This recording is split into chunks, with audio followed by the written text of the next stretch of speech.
Coming up on Network Africa, 6 people reported dead in Kenya anti-government protests.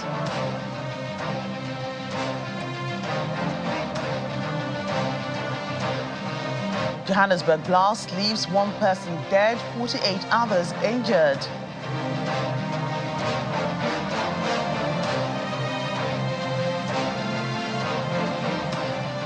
Plus, Wagner Group chief says his troops to continue activities in Africa.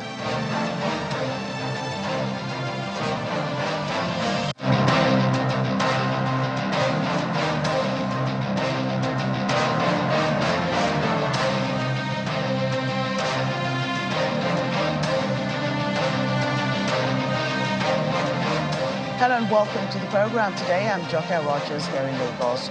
We've been following the protests in Kenya, and as demonstrations enter a second day today, we're learning that 6 people have been killed in clashes between the Kenyan police and protesters. Tear gas was fired in the capital, Nairobi, and the coastal city of Mombasa at those protesting over the high cost of living. According to the authorities, some 300 people have been arrested around the country. Many businesses have also remained shut over fears of looting, with people scared of getting caught up in violent clashes. Meanwhile, several people have been shot and injured as Kenyan police battled opposition protesters in several parts of the country, demonstrating against the rising cost of living and tax hikes. According to local media, 5 people were injured in Nakuru town in the Rift Valley region, with 4 sustaining gunshot wounds. 2 others were shot and injured in Makueni in the east.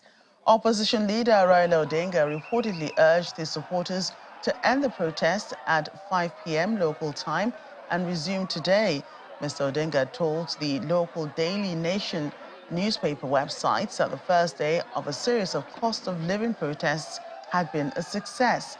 Elsewhere, a number of people were shot and injured in different towns during the anti-government protests.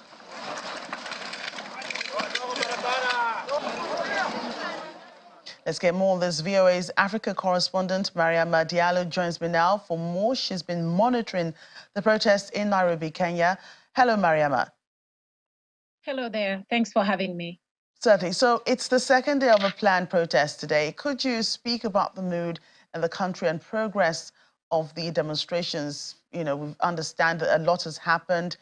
People have died. People have been injured. A lot of arrests have been made. Yes, there were protests, obviously, in some pockets of the city and in other places in Kenya. But as you said, obviously, there are reportedly 300 people that have been arrested since the protest started, basically, and including some senior opposition leaders who actually showed up in court today to basically answer to some of the alleged misconduct. But the other issue, not the issue, but the other thing to notice is that compared to yesterday, business also seems to be back to normal in many places in Nairobi, at least where I am. The streets seem to be back to normal, more cars, just the usual hustle and bustle that you see. So while there have been protests and, the usual battle between the police, the riot police and protesters in some pockets, calm seem to have also come back in other parts. But yes, the heavy police presence is still also noticed in many parts of the city. And local newspapers and other media have warned the government that the country is not immune to a civil war and that the government needs to step in now.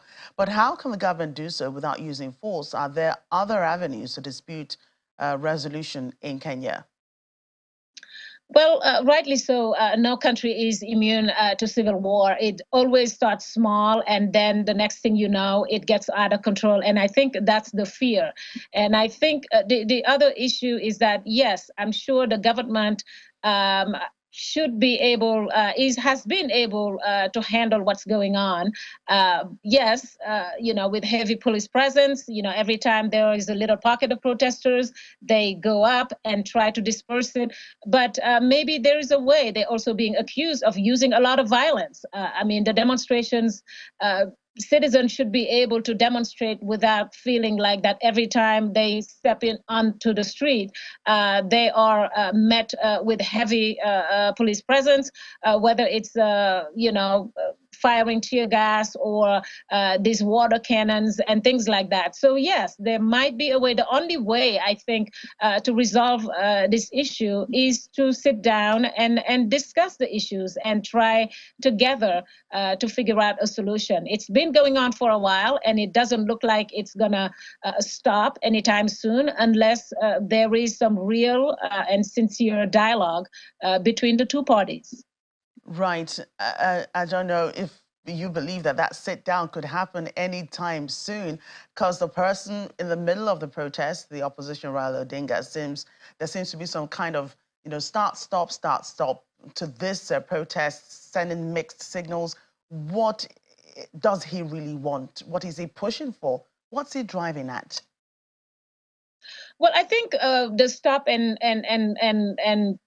asking for it and then calling it off. I think what happened at last week's demonstrations was maybe a little bit scary because there were a lot of people who died, and maybe he realized that if he didn't call off the protest that day, things could have really gotten out of hand.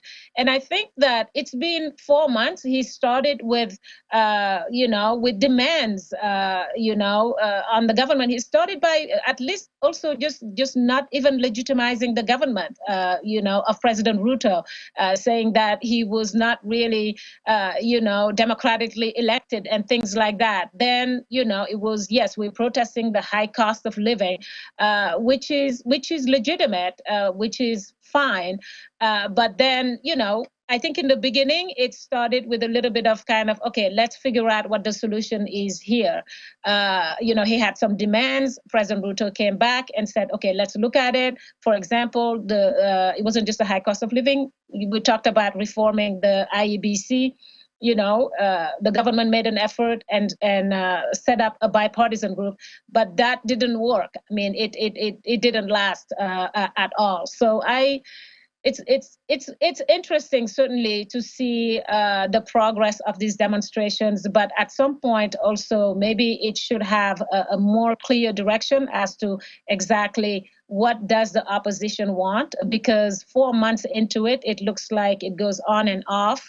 And then when it's on, it affects the country, it affects the people, the businesses, it affects the protesters themselves, because if they decide to go on the street, that day they're not working, that day they are kind of, talking about their problems. So I think everybody is affected at the end, including the government, obviously.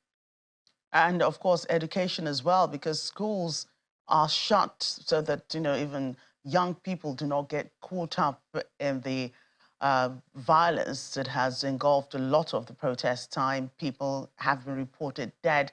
So what kind of impact is this having on the economy? You did report that people who are on the streets are not able to go to work. And it's not everybody that's out on the streets. Some people are not on the streets, but they cannot open up their businesses because of fear. Exactly. I think what happened yesterday, for example, whether there was protest or not, in some parts of the city and some parts of the country, there were, that battle that you hear all the time, the running battle between the riot police and the protesters. But in other parts of the city, it was just dead. Completely shut down. It was like it reminded me a little bit of the COVID years. So that has a huge effect. And an analyst that I talked to yesterday talked about the rough estimates were about 3 billion Kenyan shillings a day, every day that it's like that, which is about $21.2 million, something like that. At the schools were closed yesterday in Nairobi, primary and secondary day schools. in Nairobi, Mombasa, and I think Kisumu, not so sure. But when that happened, the kids didn't go to school, so they lost time, time that they stayed at home, that they were not being educated. So it affects so many different people. And I think also on the government side, it's not just always the protest. On the government side, they're looking at it as not kind of understanding that, why would you do this, do this to our economy, the supporters of Ruto, I think their argument is that he needs to be given time to kind of prove that he can get the country, running. He can make certain changes, certain positive changes. But at the same time, the other people are saying that since he came, things are hard. For example, the financial bill with the tax hikes, is a problem because things are already hard. So if you have to make it harder, then it doesn't work for them. But one last point, I think, for the government of Kenya, the issue, the other big issue is debt. Is that if you have debt, the only way to pay it is to either raise the taxes or borrow more. And I think what the Kenyan government decided to do is to try to raise taxes to be able to pay its debt. And that's not working for the ordinary people. Right. Thank you, Marima, for an update on that situation in Kenya. Thanks for having me. We're now in South Africa, where one person has been killed and 48 others injured in an explosion that took place in the center of the South African city of Johannesburg. Panyaza Lesufi, the premier of Gauteng province, which includes Johannesburg, said 12 casualties remain in hospital. The blast overturned cars and minibus taxis. Video footage show a stretch of road which was split wide open from the incident. Several streets have been closed to traffic in what is usually one of the busiest parts of South Africa's commercial hub. However, officials have said it's still unclear what led to the massive explosion, but suspect it may have been caused by a rupture of some underground gas pipelines. On a regular day, Bree Street has got to be one of the busiest and most rowdy in Johannesburg's central business district. And this incident was said to have happened during rush hour. As at Thursday morning, the number of injured has been revised to 48, with one person confirmed dead. Amidst lots and lots of speculations as to what happened, we're yet to get the final official statement of what indeed happens. But the pictures that we bring to you here, what you can see here, tells a very worrying story of what may have happened and what may still happen. Social media is awash with the sights and sounds of the timelines of this incident. We spoke to some eyewitnesses. Apparently around 10 minutes to 6, I was in the shop and I heard this loud noise. The noise was unbearable that I could not imagine what was happening. The whole building was shaky. Things in the shop were like just moving. Then I quickly sent everybody outside. Then walked myself to the scene. At the scene, the ground was still like moving. It was an experience I have never seen. I just heard the sound, people were screaming. So I thought also this building was about to collapse. So I just managed to take my bag and run. And the problem was that people were coming out of the building. So it was a confusion of people. Residents evacuated the night before have come the morning after, trying to get behind police cordon tapes to go into their homes and secure their things and also get about their day. We arrived this morning, obviously all the businesses are down and our day-to-day life obviously is going to affect as well. It's a sad day for Johannesburg and the people who are staying around in Johannesburg, it's really bad. While the casualty figures remain at 48 injured and 1 death, police says a child is said to be missing. Sniffer dogs have been set on the area to help with investigations, and bystanders are still a menace, despite the danger in the area. If you interfere with the police in the execution of their job, you will be arrested. Please, ma'am, I'm asking you, can you leave there? Can you bye-bye? Can you move from there? Or I'll put you at the back of the police van, then you can wait in the police van. You don't listen to me. Can you move? So for now, we call upon those who claim that their loved one is missing. Let them go to the nearest police station. They can come here at Johannesburg Central. They can come and report to us and tell us that one of their own is missing. And we'll do the necessary to assist in terms of tracking and looking for that particular person. The city power company has shut off electricity in the area to avert any added dangerous situations. But the few businesses open have resorted to power generators. But at this point, the authorities seem to still be in the dark regarding what caused this. Currently, as we speak, there is no confirmation regarding the cause of explosion. We have criminal reports from the Department of Labor. We've got reports of all institutions that have one form of infrastructure underground. Telkom have indicated, Egoli Gas, Sosol,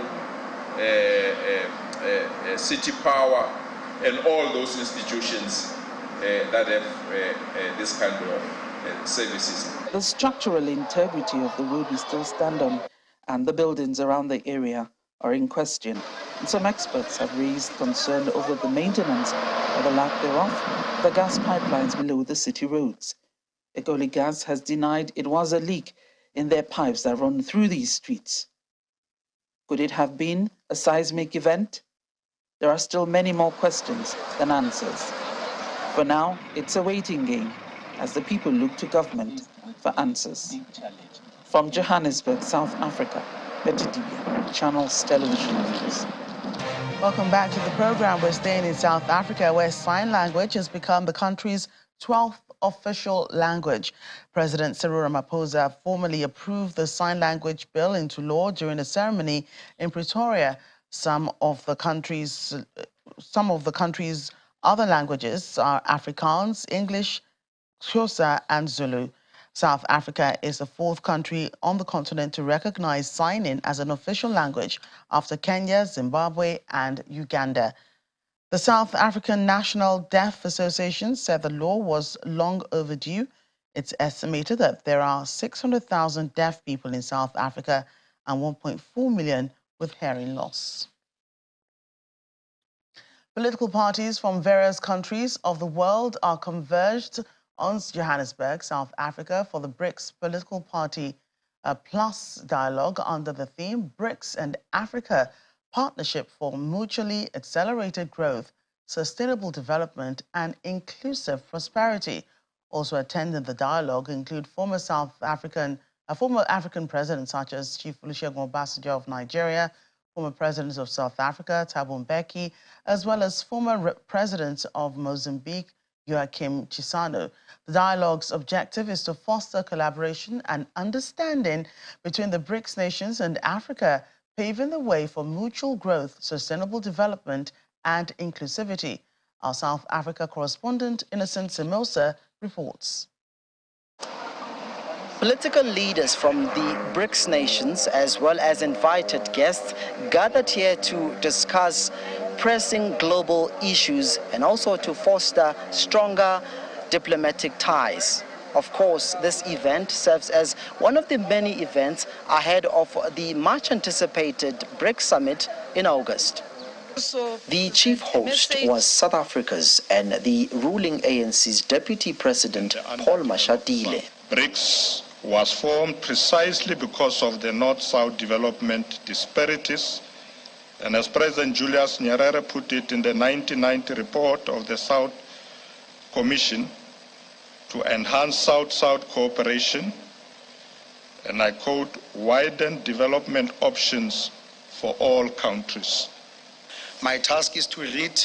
During the BRICS Political Party Plus dialogue, various themes took center stage. Topics such as climate change, trade and investment, technological advancements, and international security were addressed comprehensively. In order for the entire world to progress and achieve development, it is crucial to recognize that the resources of this earth are finite.